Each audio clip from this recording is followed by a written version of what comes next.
और ब्राह्मण वर्ग ने ये महसूस किया शिद्दत के साथ कि उनके साथ कितना सौतेला व्यवहार किया जा रहा है आज़ादी के बाद से, और धीरे धीरे उनकी हालत इतनी खराब हो गई है कि जिस पर चर्चा भी नहीं हो सकती।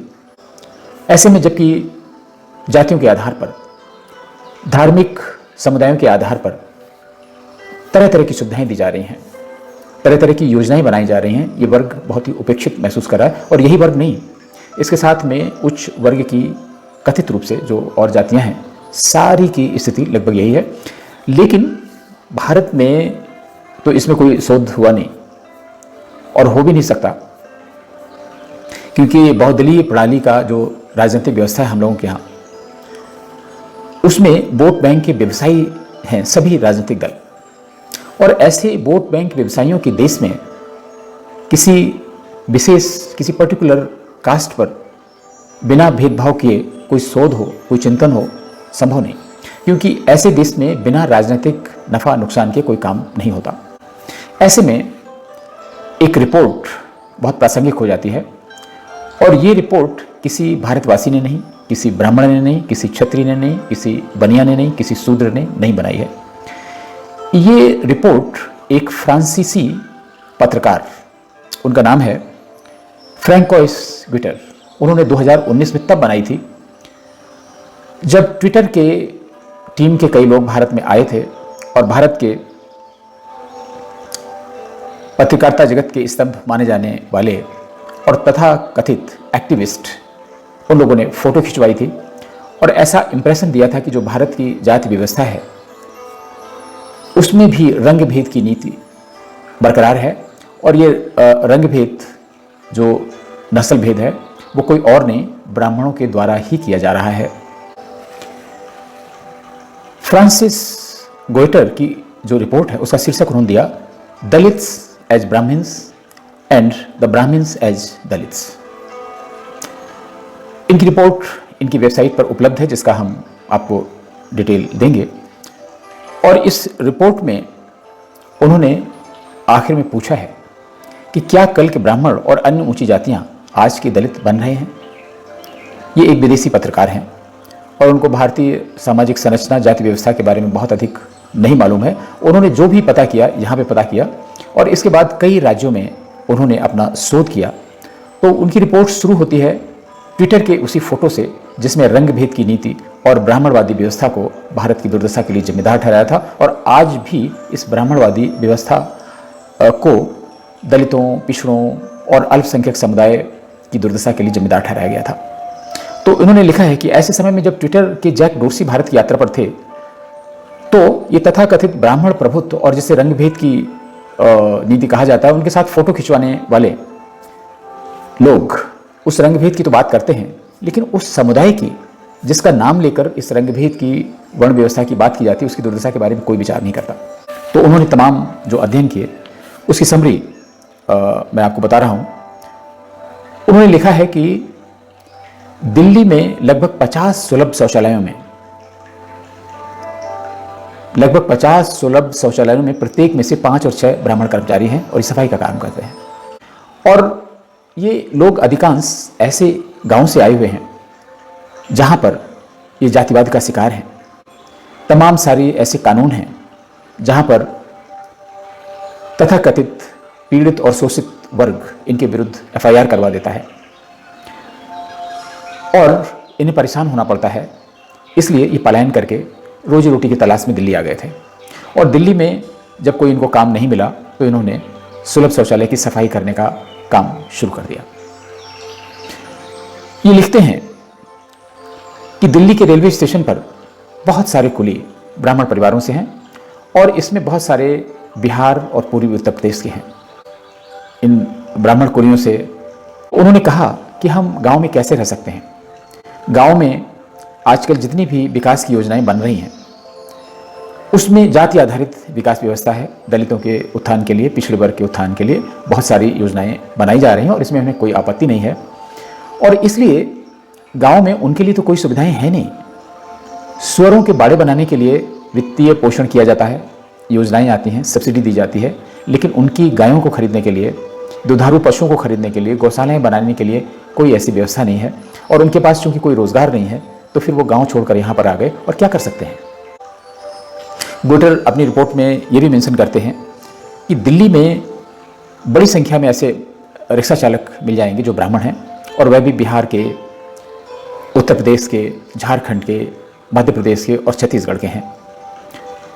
और इन सब की हालत भी लगभग वैसी है। और इन्होंने आगे इस पर जोर देते हुए लिखा कि कई ऐसे उपनगर हैं जहां पर इन ब्राह्मण रिक्शा चालकों की संख्या 50% से भी अधिक है। इन्होंने जब उनसे साक्षात्कार किया इन रिक्शा चालकों से, तो उन्होंने कहा कि मेरे पास जो रिक्शा हैं वो भी किराए के रिक्शे हैं, क्योंकि अपना रिक्शा खरीदने के लिए तमाम सारी औपचारिकताएं हैं और उसमें भी जातिगत आधार पर सब्सिडी और वित्त पोषण की व्यवस्था है, उन्हीं का टारगेट रहता है। इसलिए जो बैंक और वित्तीय एजेंसियां हैं उनको ऋण नहीं देते हैं और इसलिए मजबूरी में उनको ये रिक्शा किराए पर लेने पड़ते हैं, जिसमें उनकी जो बचत है बहुत कम होती है और इससे उनका जीवन यापन भी बहुत मुश्किल से हो पाता है। ये लिखते हैं आगे, बनारस की यात्रा के दौरान उन्होंने पाया कि वहां पर रिक्शा चलाने वाले अधिकांश लोग पूर्वी उत्तर प्रदेश के ब्राह्मण हैं। उनमें बहुत से लोग ऐसे हैं जो पंडे और पुजारी हैं, जो गंगा के घाटों पर पूजा पाठ का काम करते थे और उस धंधे में बहुत मंदी आ गई, जिससे उनका परिवार चलाना कठिन हो गया। इसलिए उन्होंने मजबूरी में रिक्शा चलाना या मजदूरी करना शुरू कर दिया। गोइटर आगे लिखते हैं कि ये जो भेदभाव सरकारी योजनाओं में, ये हर स्तर पर है। ये नौकरशाही में भी है, राजनीति में भी है। बिहार और उत्तर प्रदेश का उदाहरण देते हुए उन्होंने लिखा है कि इन विधानसभाओं में ब्राह्मण विधायकों की संख्या बहुत कम है और कम से कम उनके जातीय संतुलन के अनुपात में तो बहुत ही कम है, और जो अन्य जातियों से कम तो है ही। और उन्होंने लिखा है कि जो कश्मीरी पंडित किसी समय बहुत ही समृद्धि का जीवन जी रहे थे, उसमें से करीब 4 लाख ब्राह्मण आज अपने ही देश में शरणार्थी बनकर रह रहे हैं, अधिकांशतः दिल्ली में, जम्मू में, और उनके पास कोई साधन सुविधाएं नहीं हैं और वो बहुत ही अमानवीय यातनाएं भी सह रहे हैं। और ये आज से नहीं है, ऐसा सहते हुए उनको दशकों हो गए हैं। आप सोच सकते हैं कि भारत में क्या स्थिति है। गोइटर आगे प्रश्न करते हैं कि आपको अगर ये लगता है कि स्थिति सिर्फ उत्तर भारत में है तो ऐसा मत सोचिए, गलत है। ये स्थिति पूरे भारत में है। उन्होंने आंध्र प्रदेश का उदाहरण देते हुए लिखा कि वहां पर 75% घरेलू नौकर और रसोइया ब्राह्मण है और ये स्थिति लगभग हर बड़े शहर में है। बम्बई, चेन्नई जैसे बड़े शहरों में भी ये स्थितियाँ हैं, बेंगलोर में भी यही स्थिति है। और उन्होंने एक किताब का इसमें जिक्र किया है स्पेशली। ये किताब चुप प्रकाशन द्वारा प्रकाशित है और जे राधाकृष्णन द्वारा लिखी गई है। इसमें बहुत सारा डेटा दिया गया, बहुत सारे आंकड़े हैं जिनसे ये पता चलता है कि प्रदेश में रहने वाले जो पुरोहित हैं वो सारे के सारे गरीबी की रेखा से नीचे जी रहे हैं, लेकिन उनकी सुध लेने वाला कोई भी नहीं है। और गोइटर लिखते हैं कि सर्वेक्षण में उन्होंने पाया कि जो 80% लोगों ने इस बात को बहुत ही दर्द भरे लहजे में कहा कि उनकी गरीबी, उनकी पोशाक, उनकी वेशभूषा और तिलक और चोटी के कारण उनका उपहास उड़ाया जाता है। और जो आरक्षण की व्यवस्था है दलितों और पिछड़े वर्ग के लिए, उसके चलते और उनकी तंगहाल आर्थिक स्थिति के चलते उन्हें अपने बच्चों को अच्छी शिक्षा देने से भी रोक दिया है और वो सरकारी स्कूलों में, कई बार मिशनरी स्कूलों में अपने बच्चों को शिक्षा दिलवाते हैं और उसमें भी उनका जो ड्रॉप आउट रेट है वो 75% तक है। गोइटर लिखते हैं कि हमने जो अध्ययन किया उसमें पाया कि ब्राह्मण छात्रों की संख्या में ज़बरदस्त गिरावट आई है। ब्राह्मणों की औसत आय गैर ब्राह्मणों की तुलना में अत्यधिक कम होने के कारण ब्राह्मण छात्रों का बहुत बड़ा प्रतिशत बीच में पढ़ाई छोड़ देता है। अध्ययन में यह भी पाया गया कि 55% जो ब्राह्मणों की कुल आबादी है वह गरीबी की रेखा से नीचे जीवन यापन कर रही है। उन्होंने एक गरीबी के आंकड़ों का और उदाहरण दिया है। उन्होंने लिखा है कि जो निराश्रित ब्राह्मणों की संख्या है वह भारत में कुल निराश्रितों की संख्या से 10% अधिक है, यानी जो नेशनल एवरेज है उससे बहुत अधिक है। और उन्होंने कई आंकड़े इस संदर्भ में दिए हैं जिसमें सरकारी आंकड़े हैं। उन आंकड़ों के आधार पर ये देखा जा सकता है कि जो ब्राह्मणों की आय है वह राष्ट्रीय औसत आय से बहुत कम है और सबसे कम है। जहाँ तक अल्पसंख्यक वर्ग के मुसलमानों की आय को सबसे कम माना जाता है, ब्राह्मणों की आय मुसलमानों की औसत आय से भी कम है। और यही कारण है कि भयावह गरीबी से कई ब्राह्मण शहरों को पलायन करने के लिए मजबूर हो जाते हैं और जहाँ पर उनको बहुत ही अमानवीय स्थितियों से गुजरना पड़ता है और छोटे मोटे मजदूरी और अन्य ऐसे काम करने पड़ते हैं जो सहज रूप में आजकल कोई करना नहीं चाहता है। गुइटर आगे बताते हैं कि शुरू में तो ब्राह्मणों का सरकारी नौकरियों में, कानून, चिकित्सा जैसे महत्वपूर्ण विभागों में काफ़ी वर्चस्व था और ये उसी को पसंद करते थे। धीरे धीरे जैसे जैसे आरक्षण की व्यवस्था लागू हुई और प्रभावी होती गई, ये वहाँ भी पिछड़ गए और आज वहाँ इनकी संख्या धीरे धीरे कम होती जा रही है।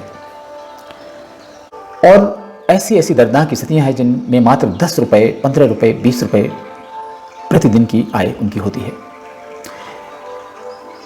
और वो लिखते हैं कि विभिन्न सरकारी आंकड़ों के अनुसार जो मंदिर हैं वहाँ पर औसतन 500 रुपये मासिक की पगार उनको मिलती है और ऐसे में उनका गुजारा कैसे होता होगा। कभी कभी इन पुजारियों को जीवित रहने के लिए भिक्षावृत्ति भी करनी पड़ती है, भीख मांगनी पड़ती है। इस तरह का दर्दनाक जीवन है उनका। उन्होंने लिखा है कि ऐसे असंख्य उदाहरण हैं जहाँ पर वेद पाठ करने वाले इन ब्राह्मणों का उपहास उड़ाया जाता है। संस्कृत का अध्ययन करने वाले इन ब्राह्मणों की खिल्ली उड़ाई जाती है और इसलिए वे वेद पाठ और संस्कृत पढ़ने से हिचकिचाते हैं और बचते हैं। ये शायद देश की प्राचीन संस्कृति पर हमला है। गुइटर ने तमिलनाडु के रंगनाथ स्वामी मंदिर का उदाहरण देते हुए बताया कि वहाँ एक पुजारी की जो मासिक वेतन है वो 300 रुपये है और इसके अलावा उनको 1 कटोरा चावल प्रतिदिन भत्ते के रूप में दिया जाता है। जबकि ये मंदिर सरकार के कब्जे में है और वहाँ पर जो सरकारी कर्मचारी लगे हुए हैं उनका वेतन भत्ता बहुत अधिक है और इसकी तुलना में इन पुजारियों की हालत बिल्कुल भिखारियों जैसी है, भिखारियों से भी बदतर है। गुइटर बहुत अफसोसजनक लहजे में कहते हैं, इस सब के बावजूद भी इन पुजारियों की लुटेरे और शोषक वाली छवि में कोई परिवर्तन नहीं हुआ है। आज भी उनके लिए ऐसे ही विशेषण इस्तेमाल किए जाते हैं और सबसे चिंताजनक बात यह है कि किसी को भी इनकी फिक्र नहीं।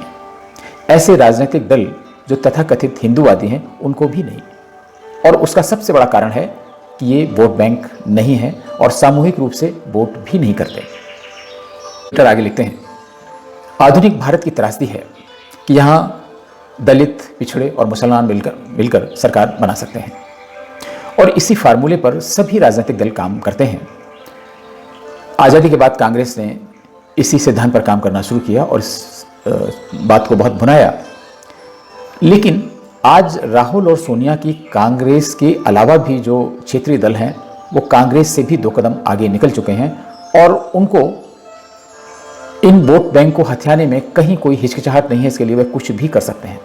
गुइटर थोड़ा गहराई में जाते हुए लिखते हैं कि जो ब्राह्मण विरोध है उसे हिंदू विरोधी लॉबी द्वारा शुरू किया गया।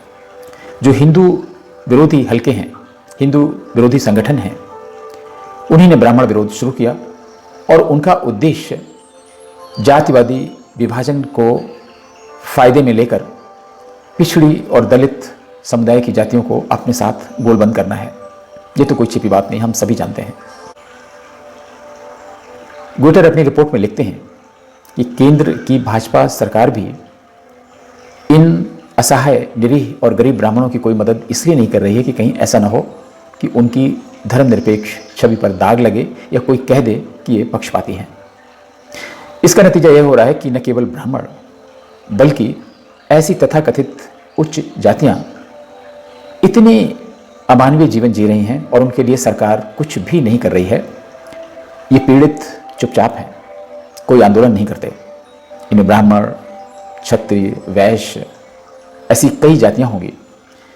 ये चुपचाप पीड़ित हैं, मीन्स खामोश हैं, कोई आंदोलन नहीं, कोई धरना प्रदर्शन नहीं करते हैं, सरकार को किसी संकट में नहीं डालते हैं। ये जो स्थिति है उच्च जातियों की, खासतौर से ब्राह्मणों की, इस स्थिति पर मार्क्सवादियों, मिशनरियों, मुसलमानों और अलगाववादियों और विभिन्न वर्गों के ईसाई तबकों में बहुत खुशी का माहौल है। अच्छा है, क्योंकि उनको लगता है कि जैसे ही ये तथाकथित उच्च कुलीन तबका टूट जाएगा, बाकी सब उनके साथ हो जाएंगे। ग्विटर स्पष्ट रूप से लिखते हैं कि जब भी कभी ब्राह्मणों पर हमला होता है तो ये हमला ब्राह्मणों पर नहीं होता है, ये हिंदुओं पर हमला होता है, और हिंदुओं को टारगेट करने के लिए ही वो ब्राह्मणों को टारगेट करते हैं। इसलिए इस योजना के पीछे षड्यंत्र आसानी से समझा जा सकता है।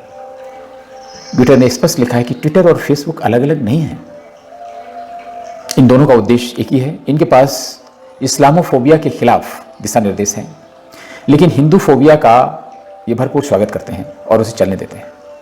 इसलिए आप देख सकते हैं कि जो सोशल मीडिया है उसका बर्ताव भी हिंदुओं के प्रति और खासतौर से इन तथाकथित उच्च कुलीन जातियों के लिए सर्वथा भिन्न है। ग्विटर अपनी रिपोर्ट के अंत में लिखते हैं, सवाल पूछा जाना चाहिए, क्या कल के ब्राह्मण और अन्य उच्च जातियां आज के दलित बन रहे हैं? ये जो फ्रैंकोइस ग्विटर हैं, उनकी वेबसाइट पर एक लेख उपलब्ध है, रिपोर्ट उपलब्ध है, उसका हिंदी रूपांतर है, ये अंश उससे लिए गए हैं और आप इस वेबसाइट को देख लें। यहाँ पर जाकर इनकी जो इंग्लिश की रिपोर्ट है वो पढ़ी जा सकती है। ग्विटर की जो बातें हैं वो इतनी सटीक हैं। उन्होंने लिखा है कि लोग जानबूझकर चुपचाप हैं। उन्होंने भाजपा को भी इसमें शामिल किया, सारे राजनीतिक दलों को शामिल किया कि वो इसलिए खामोश हैं क्योंकि उनको कोई राजनीतिक फ़ायदा नहीं हो रहा है। भारत में जो भी काम हो रहा है राजनीतिक फ़ायदे के लिए हो रहा है।